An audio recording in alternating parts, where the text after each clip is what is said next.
જ્યારે પણ ગુજરાતના ઇતિહાસની વાત આવે ને ત્યારે એક નામ હંમેશા ગૌરવ સાથે લેવાય છે, વનરાજ ચાવડા. આ કોઈ સામાન્ય રાજાની વાર્તા નથી, પણ એક એવા વીરની ગાથા છે જેણે પોતાના ગુમાવેલા રાજ્યની રાખમાંથી એક ભવ્ય સામ્રાજ્યનું સર્જન કર્યું. પણ વિચાર તો આવે જ કે શૂન્યમાંથી સામ્રાજ્ય કેવી રીતે સર્જાય? જ્યારે બધું જ ખતમ થઈ ગયું હોય ત્યારે ફરીથી એક મહાન સામ્રાજ્ય ઊભું કરવું શું શક્ય છે? વનરાજ ચાવડાની જિંદગી આ સવાલનો જીવતો જાગતો જવાબ છે. તો ચાલો આ અદ્ભુત સફર પર નીકળીએ. દરેક મોટી કહાણીની શરૂઆત ક્યાંકથી તો થાય છે, અને વનરાજની કહાણીની શરૂઆત થઈ એક પતનથી, એમના પૂર્વજોના રાજ્ય પંચાસરના દુઃખદ અંતથી. ચાલો થોડા સમયમાં પાછા જઈએ. 7મી-8મી સદીની વાત છે. ઉત્તર ગુજરાતમાં પંચાસર નામનું એક ખૂબ જ સમૃદ્ધ રાજ્ય હતું, જેના રાજા હતા જય શિખરી ચાવડા. પણ એમની સમૃદ્ધિ કનોજના રાજાની આંખોમાં ખટકી અને એક ભયંકર યુદ્ધ થયો. લાંબા સંઘર્ષ પછી પંચાસરનું પતન થયું. રાજા જયશિખરી એ કોઈ સામાન્ય રાજા નહોતા. એમણે દુશ્મન સામે ઘૂંટણ ટેકવવાને બદલે વીરતાથી લડવાનું પસંદ કર્યું. યુદ્ધમાં તેઓ શહીદ થયા, પણ એમણે આપેલું બલિદાન ઇતિહાસમાં અમર થઈ ગયું. અને અહીં જ યુદ્ધના એ ભયંકર માહોલમાં રાજા જયશિખરી એક એવો નિર્ણય લે છે જેણે ઇતિહાસની આખી દિશા જ બદલી નાખી. એમણે પોતાની ગર્ભવતી પત્ની રાણી રૂપસુંદરીને એમના ભાઈ સુરપાળ સાથે ગુપ્ત રીતે જંગલમાં મોકલી દીધા. આ એક નિર્ણયે ચાવડા વંશના ભવિષ્યને બચાવી લીધું. જ્યાં એક વાર્તાનો અંત આવ્યો, બસ ત્યાંથી જ એક નવી ગાથાની શરૂઆત થઈ. પંચાસરની રાખમાંથી એક નવી આશાનો જન્મ થયો. તો રાણી રૂપસુંદરીએ વનમાં એક દીકરાને જન્મ આપ્યો, અને વનમાં જન્મ થયો એટલે નામ પડ્યું વનરાજ, વનનો રાજા. એમનો ઉછેર કોઈ રાજમહેલમાં નહીં, પણ ભીલ સમુદાયની વચ્ચે થયો. એમના મામા સુરપાળ, જે પોતે એક મહાન યોદ્ધા હતા, એમણે વનરાજને શસ્ત્રો અને શાસ્ત્રો બંનેની તાલીમ આપી.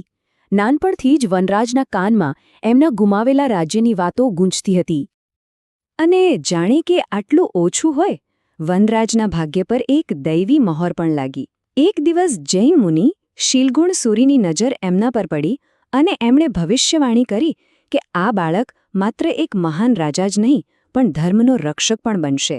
બસ આ ભવિષ્યવાણીએ વનરાજના સંઘર્ષને એક મોટો ઉદ્દેશ્ય આપી દીધો. કોઈ પણ મોટો સંઘર્ષ એકલા હાથે જીતી શકાતો નથી, ખરું ને? વનરાજની તાકાત એમનામાં તો હતી જ, પણ એમનાથી પણ મોટી તાકાત હતી એમના વફાદાર મિત્રો. એમની સેના લોઢાથી નહીં, પણ વફાદારીથી બનેલી હતી. એમની પડખે બે એવા મજબૂત થાંભલા ઊભા હતા.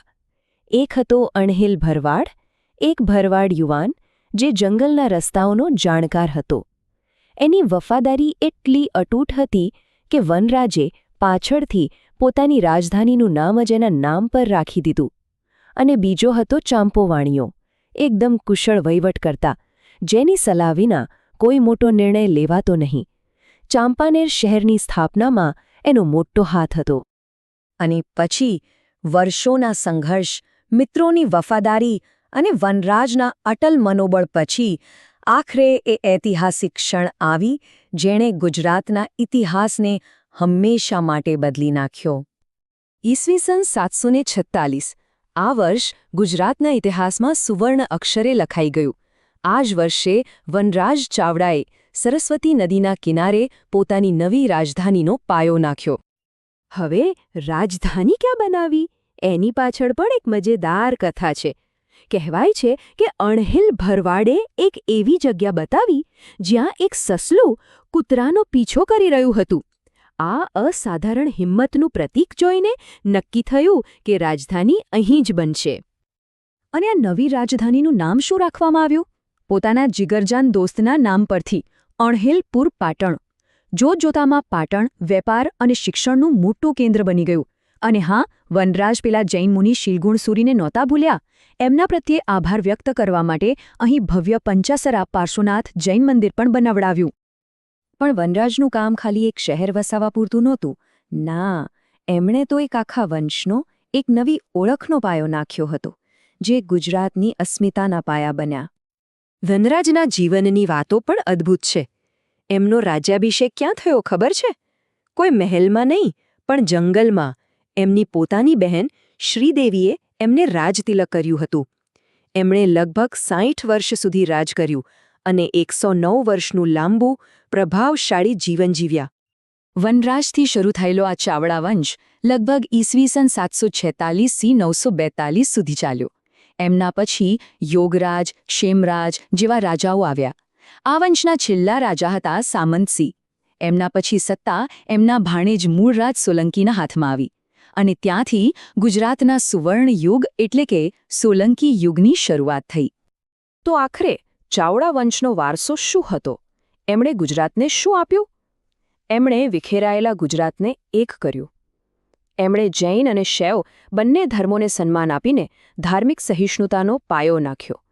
અને સૌથી મોટી વાત, વનરાજ ચાવડાની શૌર્યગાથા એ ગુજરાતના લોકગીતોમાં, વાર્તાઓમાં અને લોકોના દિલમાં હંમેશા માટે જીવંત રહી.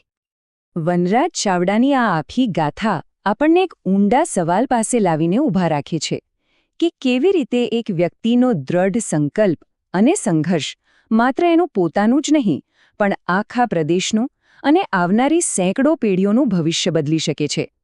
આ જ તો ઇતિહાસનો સૌથી મોટો બોધપાઠ છે.